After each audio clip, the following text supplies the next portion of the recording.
Hello, everybody. Welcome in to another episode of Critical Hits, a very special episode as we're recapping HV GamerCon 2020. And we're joined by the winners of the ECAC Rocket League tournament coming from Syracuse University, Scott Hushaw and Mason Star Freer. Mason actually the MVP of the tournament. So first of all, guys, welcome and congratulations on your tournament win. Thank you. So guys, we really want to know what happened at the ECAC GamerCon from your perspective. You guys were pretty dominant, so I just want to hear it from you guys. Why do you think you guys came away with such a good performance?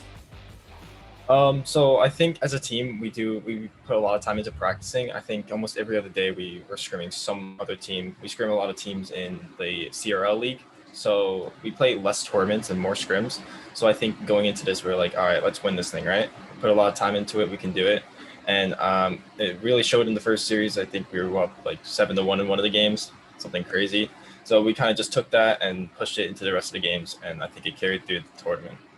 But yeah, the 9-0 map count, 45-12 goal count. So I'm just wondering, what does it look like when you are in these games and you understand that you can get away with some of these higher level plays? What does that look like from a team synergy perspective? How can you gauge like what kind of plays that you guys can make and what the other team is letting you get away with? It definitely depends on the synergy of our team. Like that's going to range like every other day. Like it's not going to be consistent. I know for me, I'm definitely not consistent. So it really depends on the day. But if we can get passing plays off, then we know like we're playing good. So it also obviously depends on how good the other team is. But we were able to get a lot of passing plays off, and that felt really good for the ego. So Mason, let me ask you very quickly about your individual performance. Obviously, you're the MVP of the tournament. What just was clicking for you this past weekend? I was just getting the right touches. I was able to get passes to mid, and then they score because they're pretty good. I'd get really good clears. I'd get good shots. Normally, I'm not like that consistent, but I think during this tournament, I was just in the right place at the right time. And I want you to walk us through really quickly, if you remember a particular moment. It was something we were looking back at the footage and watching the games. It was the grand finals. It was the second map versus Stockton. You guys were down 1-0. You tie it with about 30 seconds left. And then all of a sudden, you come out with this amazing play, reverse boosting off the wall, a great aerial play, scoring with, I think, about 2 seconds left on the clock, a buzzer beater. Like, do you remember that moment? And like, what did you guys do? Was it just a right place at the right time, or was it something you guys set up to make that happen? I think I was just, all I remember is that it was definitely a big wave of relief because through this tournament, because we were playing so good, we were like, we don't want to drop a game ever. And that game was very close. So first, when Steven scored the first goal, we were like, all right, we're in this. We can win this. And I was like, all right, let's just take it to overtime. And then all of a sudden, the ball was like in shooting range. And I was like, okay, wait, I can do this. And I aerialed off the wall and it went in. I was very surprised, but it was more relief more than anything. Yeah, Absolutely. So guys, I want to know, like, what does the preparation look like? And maybe Scott, this is where you can jump in.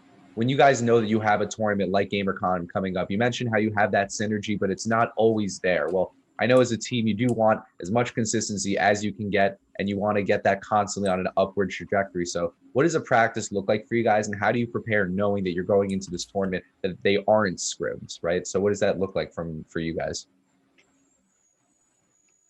Yeah, so the way like the Collegiate Rocket League scene and stuff works is like you really tend to have like a cluster of events like happening at one time. So like when you see that you have one of these events going, like you tend to pick up the intensity a little bit.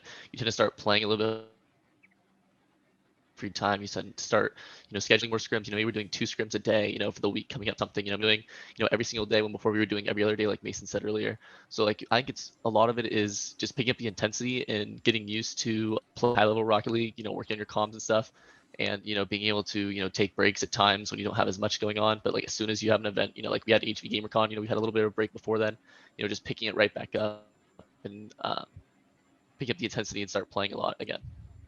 Right. So Scott, I want to just know, as a manager, you guys are the first Power 5 institution in the league, and you guys won the national championship. So I just want to know, what does that kind of honor and what does that like pay off from the team that you manage mean to you? And Mason, please feel free to hop in as well.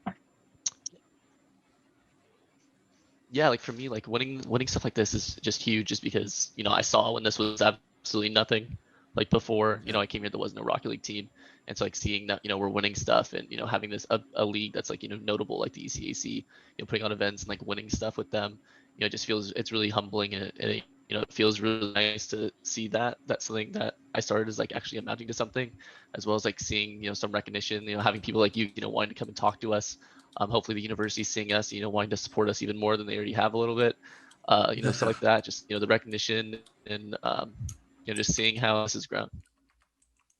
So let me ask you guys this. I don't know if you guys even, a lot. Obviously, you're not watching the broadcast per se. You're mostly participating in the games, but there were some special shoutcasters this past weekend at HV GamerCon from the NFL Alumni Association, Brock and Shane Vereen on Saturday and Amon Green on Championship Sunday. So you mentioned, Scott, back in September that you were when we talked to you originally, that you were a big sports guy. That's kind of a big reason you got into a game like Rocket League. Like, what does that kind of mean to you? And Mason, obviously, please hop in as well, to see that on a grander stage, there's a great connection between professional sports and collegiate esports, kind of coming together to make something special happen.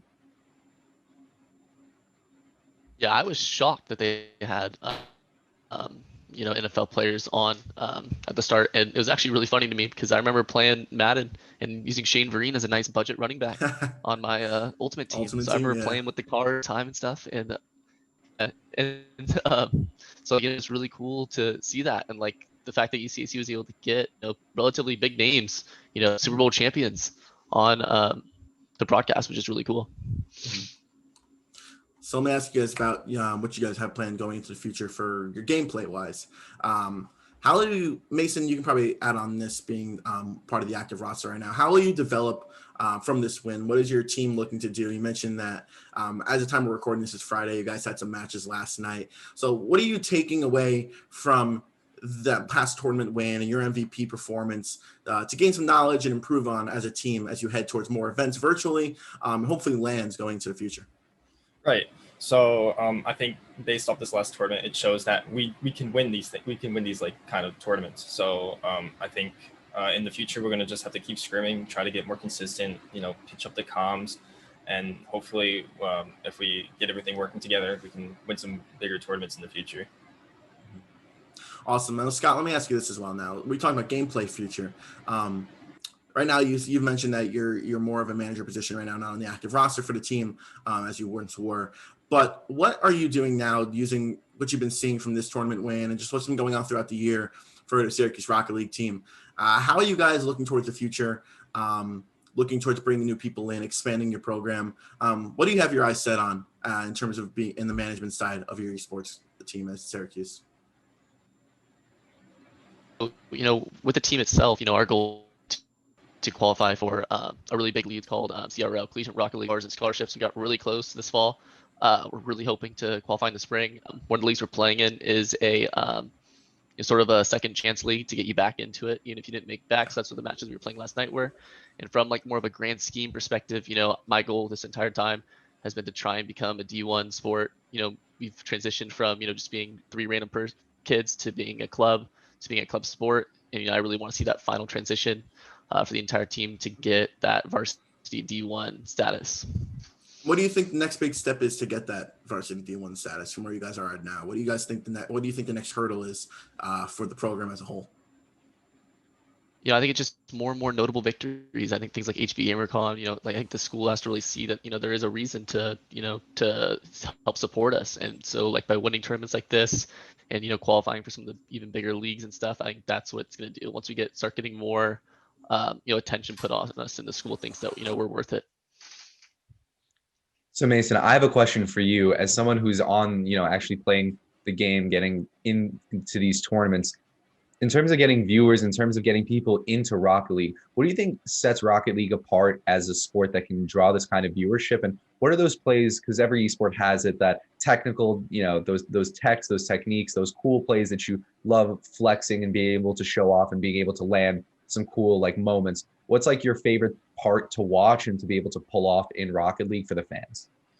Right. So what sets Rocket League apart, first off, is like I think you can be pretty inexperienced and you can look at the game, understand the base mechanics behind it. Like if you look at Overwatch, for example, they got all this like 6-on-6, a bunch of strategies behind it. So it's not easy for just a viewer to come out of nowhere and understand it. But Rocket League is just basically like soccer. So I think just coming in, you can understand that pretty quickly. I think one of my favorite mechanics, I'm still trying to get better at it, is the flip reset, right? It's a big mind game for the opponent, and they don't see it coming. So if you can pull that off in the game, it's pretty big, and viewers go crazy for that. Yes, I remember Scott mentioning that. We asked him about it back in our interview early September. So, guys, thank you for joining us. It was a lot of fun to talk to you guys once again and hear about your experiences at HB GamerCon 2020. Scott, Mason, thank you guys for joining us. Thank you for having us.